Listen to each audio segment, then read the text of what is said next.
Assalamualaikum warahmatullahi wabarakatuh. Baiklah, saya akan menjelaskan poin yang pertama, yaitu pengaruh liberalisme terhadap penulisan sejarah. Ideologi liberalisme mempengaruhi perjalanan sejarah di Asia Afrika, baik di bidang ekonomi, politik, maupun sosial budaya. Pergerakan di Asia dan Afrika memiliki sejarah panjang. Keinginan atas perubahan dari kondisi kolonialisme memunculkan kesadaran kebangsaan bagi masyarakat Asia Afrika. Perubahan ini tidak lepas dari pengaruh ideologi besar di dunia, salah satunya ideologi liberalisme. Poin yang kedua adalah Leopold van Ranke dan penulisan sejarah kritis. Leopold van Ranke 1795 sampai 1886, lahir pada 21 Desember 1795 di daerah Weish, Shanghai atau wilayah yang terletak di Jerman Timur. Dia adalah anak seorang pengacara dan keturunan keluarga teologis.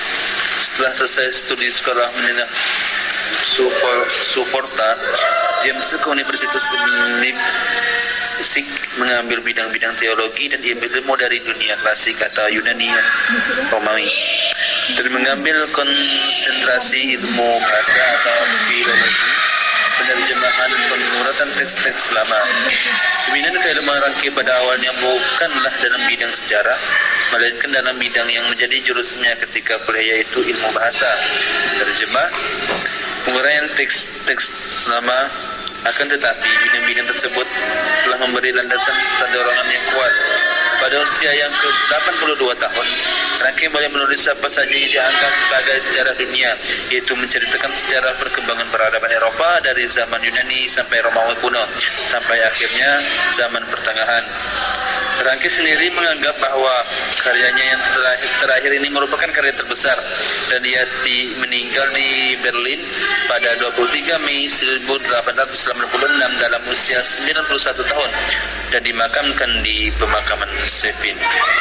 Jelaskan apa yang dimaksud dengan model penulisan historiografi.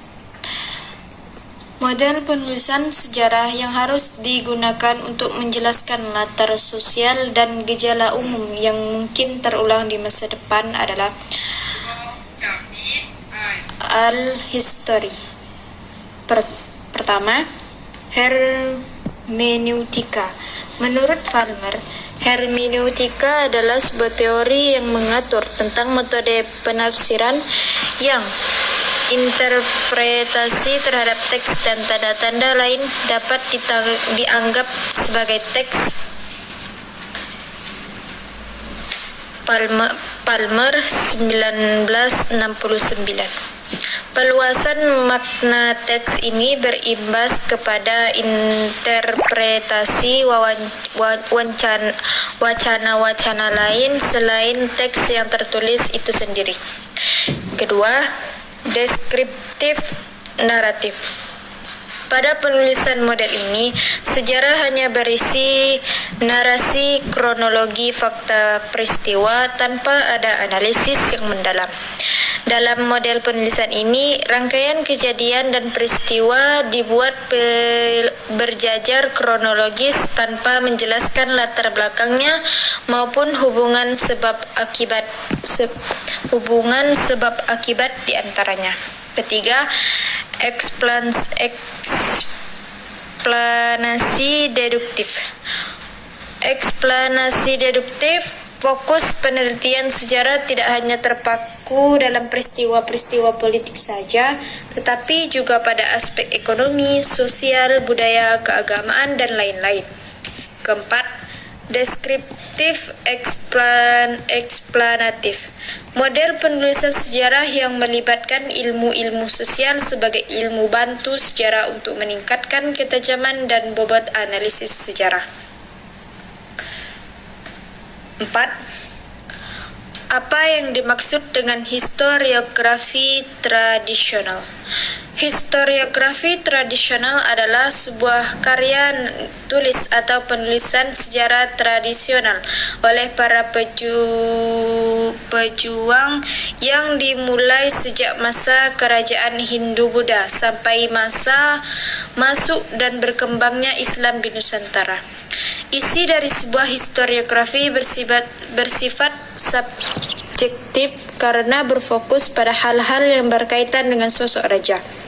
Ciri-ciri historiografi tradisional. Yang pertama, sudut pandang penulisannya terbentuk istana sentris. Yang kedua, tujuan penulisannya sebagai alat legitimasi raja. Yang ketiga, terdapat rasa anakronis atau ketidakpastian keterangan waktu. Keempat, banyak mengandung unsur mitos. Yang kelima, bersifat regiosentris atau kaya akan unsur kedaerahan. Contoh-contoh historiografi tradisional diantaranya ialah sejarah Melayu, hikayat raja-raja Pasai, hikayat Aceh, Badat Tanah Jawi, Badat Pajajaran, Badat Majapahit, Badat Kartasura, dan masih banyak lagi. Tujuan historiografi tradisional adalah sebagai alat legitimasi raja. Historiografi kolonial. Apa itu historiografi kolonial?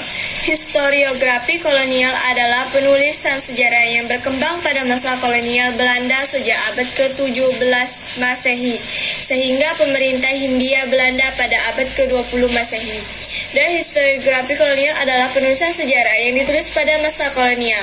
Fokus utama historiografi kolonial adalah dominasi Eropa di Hindia Belanda karena ditulis oleh orang-orang Belanda atau Eropa.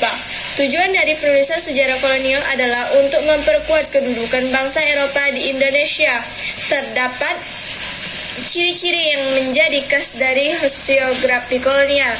Antara lain, sudut pandang penulisan yang digunakan adalah Nederlandosentris atau Eropa-sentris, yaitu hanya menuliskan peristiwa sejarah yang berkaitan dengan kepentingan kolonial terhadap jajahannya. Contoh historiografi kolonial: Geschiedenis van den Incident Archipel, Sejarah Nusantara oleh B.H.M. Plekke. Searcher Enel Economische Geschiedenis van Nederland Indie, Sejarah Ekonomi Hindia Belanda oleh G. Gorgrip. Geschiedenis van Nederland Indie, Sejarah Hindia Belanda oleh V. Westphal. Historiografi modern. Historiografi modern adalah penulisan sejarah yang menggunakan metodologi analisis kritis yang berpedoman pada prinsip sejarah. Sebagai ilmu, historiografi modern berfokus pada pemaparan data dan fakta dari sebuah peristiwa sejarah. Yang pertama, bersifat metodologis. Jadi para penulis sejarah atau sejarawan harus menulis dengan menggunakan kaidah-kaidah ilmiah yang bisa dipertanggungjawabkan. Yang kedua tuh bersifat kritis. Historiografi itu penelitian sejarah yang harus memakai pendekatan multidimensional. Selanjutnya, tujuan historiografi modern yaitu untuk mengganti dan mereplasi sebagai penulisan sejarah yang dilakukan pada zaman kolonial Belanda dan bersifat menonjolkan kepentingan penjajahan dan menuliskan sebagai peristiwa sejarah yang dialami oleh bangsa Indonesia sesuai dengan jati diri bangsa Indonesia.